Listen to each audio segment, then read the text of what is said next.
back out here in the blaze orange again. Just got back from a little break here over New Year's.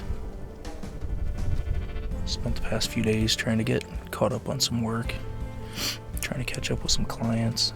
Got a few new listings that guys are working on, and so pretty much been stuck in the office. Just muzzleloader season here in Iowa.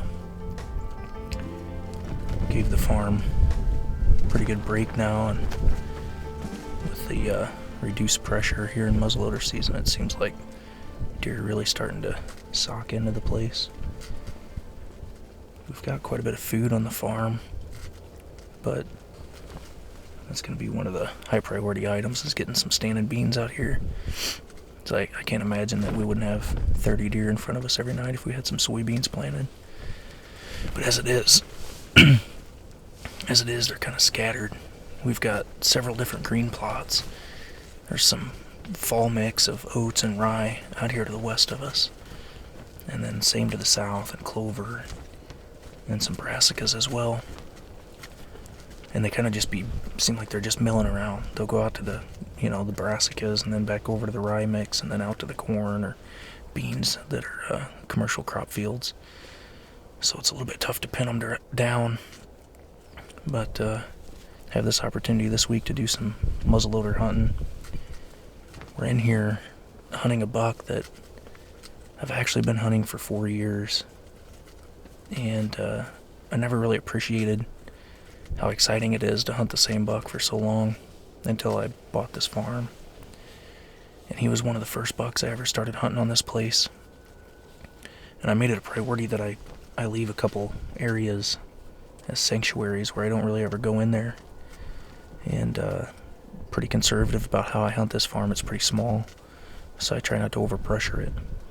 But between him being an old wary buck and me not there at the right time, I guess, just never have caught up with him. So tonight we've got kind of a marginal wind. It's switched. I expected it to be south again because it is actually a little warmer today, but it's blowing west-northwest right now, which kind of takes it out in front of us and just skirts this edge of the river. So kind of playing with fire a little bit, hoping that doesn't burn us too bad. We have seen a lot of deer using that river crossing, but again, it's kind of marginal whether or not they're going to be able to pick us up. Usually by the time they're crossing it, they're going away from us anyway, but that buck, the one we're hunting, he has been using this crossing quite a bit, so.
We just had the buck we're after come down here and cross the river. There's a younger buck that was ahead of him.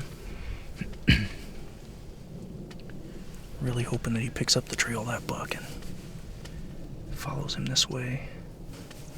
Gonna try and do some light sparring just to try and get his attention. Hopefully the younger buck will hear it and start coming this way, and maybe he'll follow.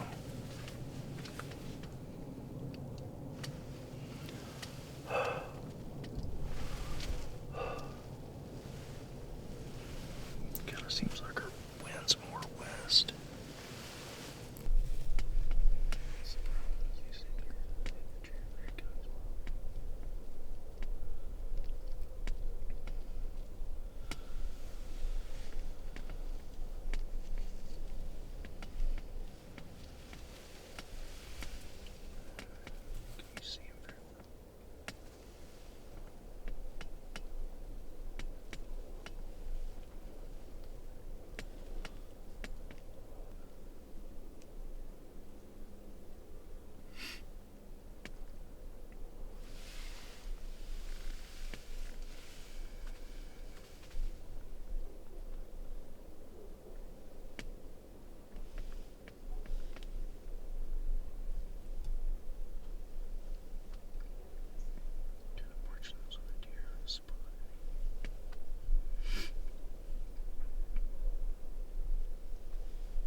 Well, it's officially over.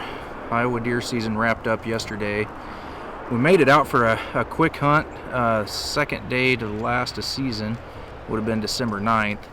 And finally, first time in 4 years, I had that buck we've been hunting for so long come by me.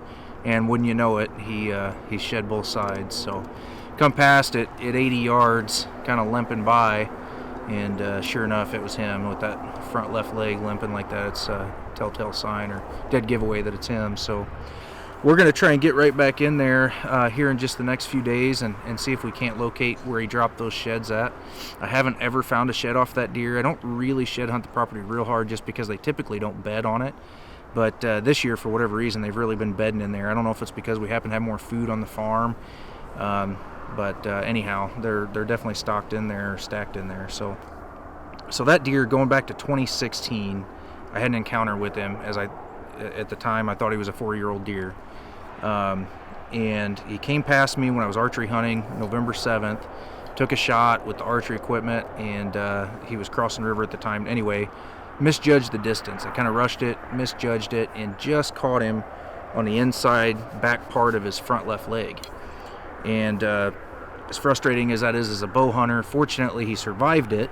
And as far as I could tell, for a number of years, I've seen the deer off and on, got a lot of trail camera pictures of him.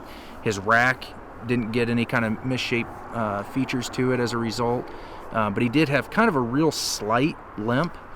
And this year, when we encountered him a few days before season ended, we were out there muzzleloader hunting.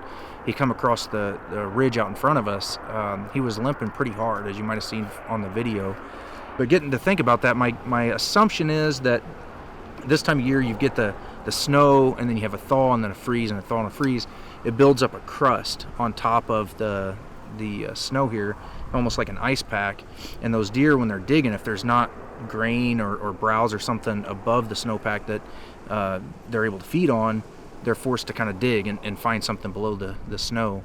And I think that's probably the case here. At least I'm hoping that he didn't have some kind of new injury that developed, that, you know, he's always kind of had that weak spot in his muscle from where he took that hit so many years ago, and maybe just standing on that and digging, or standing on the other leg and digging, has kind of aggravated it a little bit, or, you know, maybe it's like arthritis or something. The deer's so old at this point, but as of now, he's still beating us every year, kicking our tails. So but I got this shed here in my hand. This is one of the first sheds I ever found when I moved here to Iowa, and a pretty decent buck. Never did end up killing this deer either, but it's got a little bit of, you can see squirrels gnawing on the end of it here.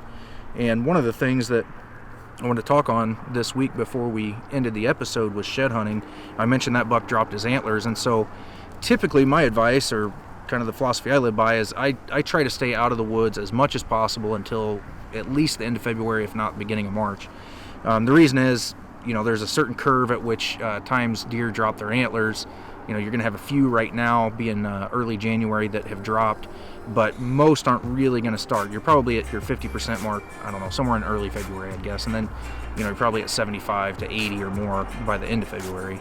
Kind of just using rough numbers, but I like to play the odds. I don't like to go into a farm and blow out the farm, so to speak, continuously going in and looking for sheds and scattering the deer out, because the goal is, by having food still in the farm and bedding cover, that the deer will kind of pack into that area, they'll stay there, and then ideally drop their sheds there, and you'll find them.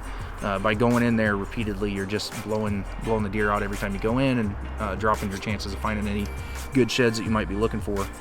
So with this buck, kind of going against that rule, we know he dropped his antlers, and I guess that's one maybe a caveat or exception to the rule, is if you have a buck that you're hunting, or a buck that you're really hoping to find the antlers off of, and you have trail camera pictures or happen to see the deer and he has dropped his antlers, well then, you know, you're going to risk blowing another deer out. But the downside is, if you don't go get them now and they're in the timber, you might get some squirrel damage on them. So, but that's kind of the plan for this week.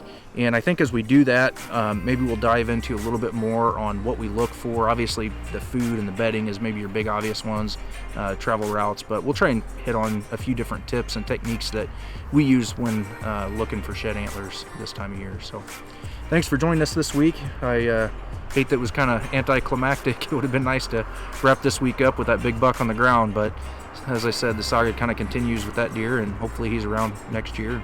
Hopefully here in the next week we'll find his antlers. So thanks again for watching. We'll see you next week.